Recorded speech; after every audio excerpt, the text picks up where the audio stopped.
Having made my video the other day and discussed Punk Duck's video and my kind of feelings about that and about, what the revelations in Punk Duck's video about what went on at Capcom, I had to watch the video again, and I must mention this point. So, this screenshot where the Sphinx is, he talks about the forging guy and about how good it is in Dragon's Dogma 2 that you can do these things with forging.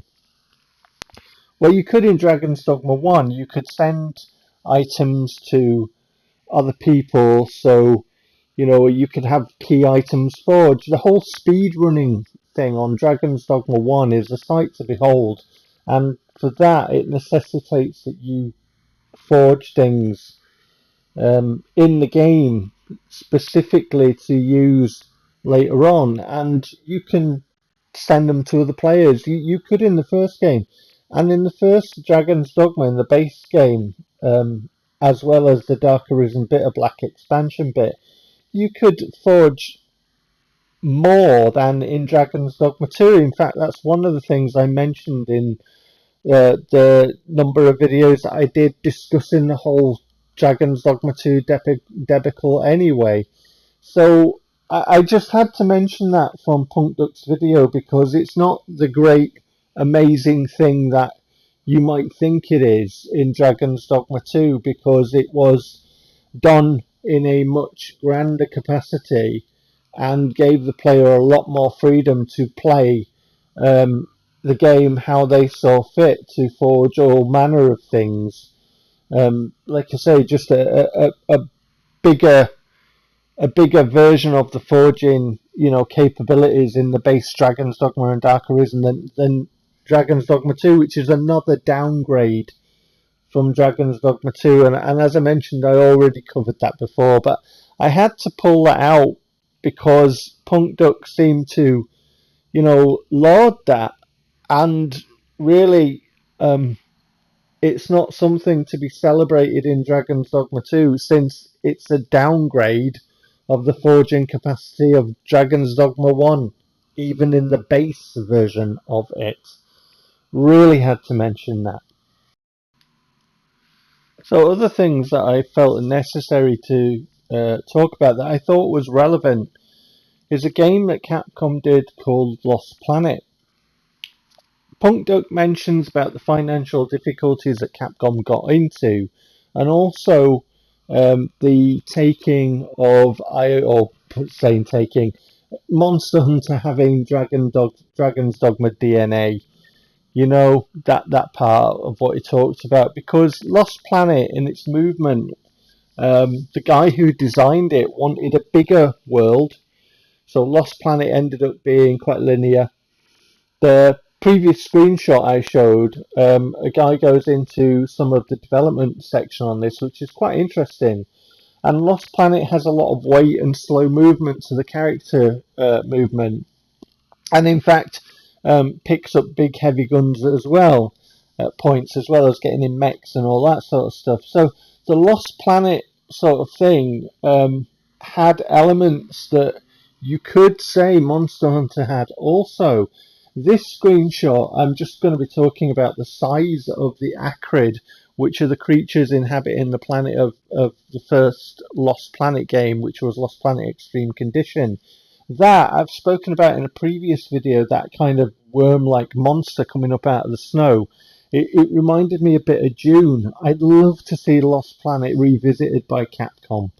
But here you can see I've pulled up screenshots, because that's all I can do using Share Factory on PlayStation.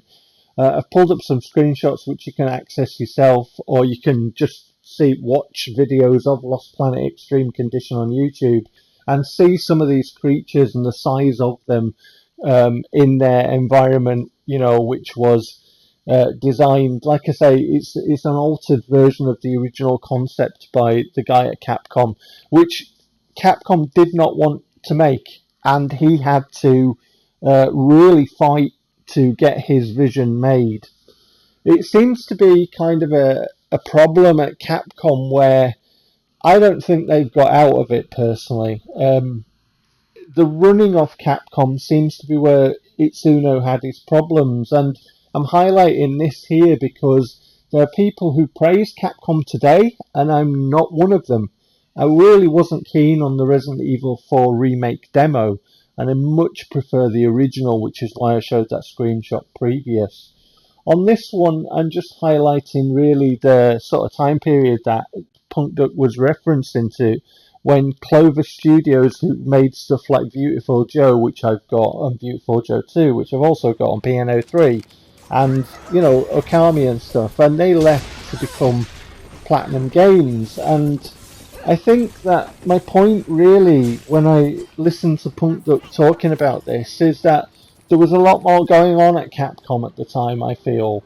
I feel that, you know, things like Lost Planet and things like Capcom wanting to go down using Western developers and outsourcing some of their properties, to some of their IPs to Western developers, which really didn't go well.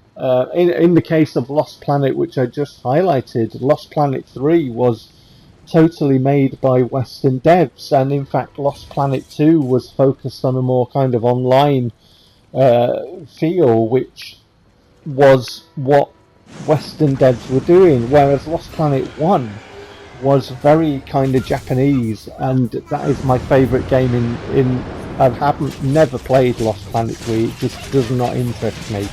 But Lost Planet 1 is my favourite of Lost Planet 1 and 2. So the time that, you know, things were happening when Dragon's Dogma's first pitch by Itsuno was rejected by Capcom, it wasn't unique. This is not a unique thing. Like I say, and please do go have a look at the guy. I mean, I showed the screenshot earlier, so rewind this video, pause it and peruse it at your leisure, but the screenshot I mentioned where the guy had done a retrospective on Lost Planet, he has a section and he talks about development.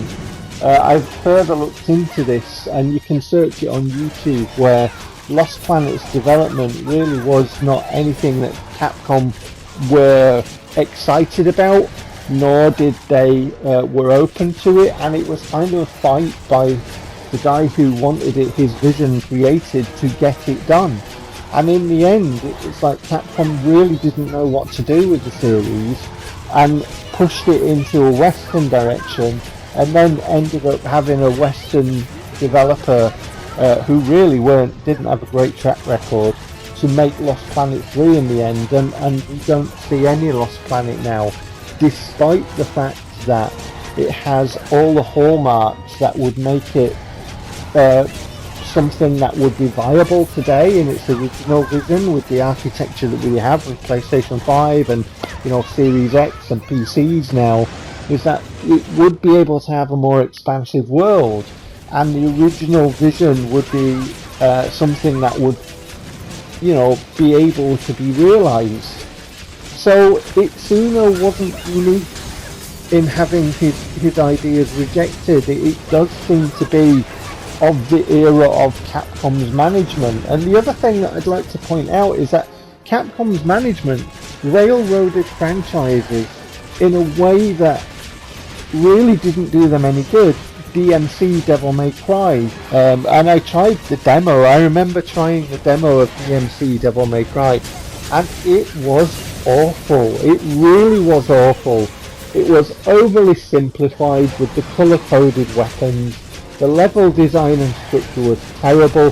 The frame rate was awful. You could keep in the air for quite some time, I found, and just you could infinitely keep in the air. Even in the demo, I remember, it was just terrible. And like I say, you know, Lost Planet 3, that killed the franchise, that killed the series. And it was just all down to Capcom really wanting to chase the dollars that they saw in things, you know, that were really taken off in the Western gaming sphere. And yet, when I look at my own games collection, I prefer Japanese games over Western games. You know, 8 times, 9 times out of 10. I don't know. I think we're in an era now where I really do find the 9 times out of 10. Personally, for me, the only kind of Western things that I see Western devs doing very well, as opposed to Japanese devs, are the car racing games that I tend to like. Your Project Gotham Racing and Drive Club, those kind of games, and also, you know, not. I mean, there is the Gran Turismo series, but I am really not keen on Gran Turismo 7. I've made videos discussing its failings from a design perspective, you know, and what I want to see, or what I'd like to see as a games player, which is just not the road that Sony go down, and I've gone into that.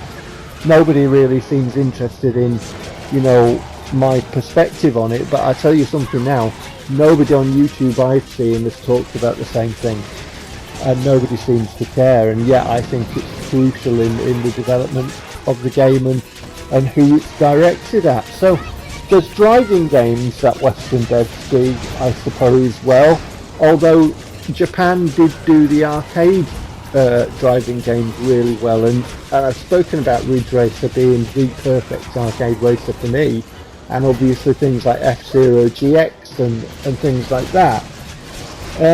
So Western devs also, you know, Baldur's Gate, your high fantasy, Baldur's Gate 3, my personal favourite game ever, Elite and Elite Dangerous. You know, those types of things, there is, you know, grounding in the West that they do those games, and Japan doesn't seem to touch those ones, and yet Japan has a plethora of other genres that I absolutely love. I mean, I've spoken, you know, glowingly of my admiration for people like Tomonobu Itagaki and Team Ninja, and, you know, franchises like Ninja Gaiden and things like that, and Dead or Alive. Oh, Dead or Alive, mwah. I love that series. So, yeah, Japan has a lot going for it from that, you know, perspective of its knowledge on game design, the implementation of it, the unique things that it tries, the variety. My game collection is pretty much filled with Japanese games, and like I say, even more so in current climate. So Capcom as a leadership were not doing the best by their developers. Itsuno wasn't an isolated case. So yeah, I rewatched Punk Duck's video, just sort of to clear up kind of, you know, the emotions that took over me and stuff, and kind of get things kind of real of how I see it, and also anything else that I found interesting. And obviously, you know, the lauding of the forging in Dragon's Dogma 2 is nothing to be lauded, because Dragon's Dogma 1 did it better. So Itsuno was burned by the Capcom management. Many other devs and, you know, game ideas were stopped by Capcom as well. And it seems as well that Monster Hunter, in its, you know, what it is, doesn't just have Dragon's Dogma DNA. It seems that also it has some Lost Planet DNA, so maybe ideas were borrowed, or, you know, homework was looked at from other people at Capcom other than Itsuno. It certainly is an interesting topic, you know, Capcom in those sort of time periods, and I shall always ever be thankful to Itsuno's vision and his passion, which created the base Dragon's Dogma game, which I don't believe deserves to be, you know, underplayed at the side of Dark Arisen. I can see, you know, the whole Dark Souls influence, which is a topic for another day. But yeah, those are my points anyway.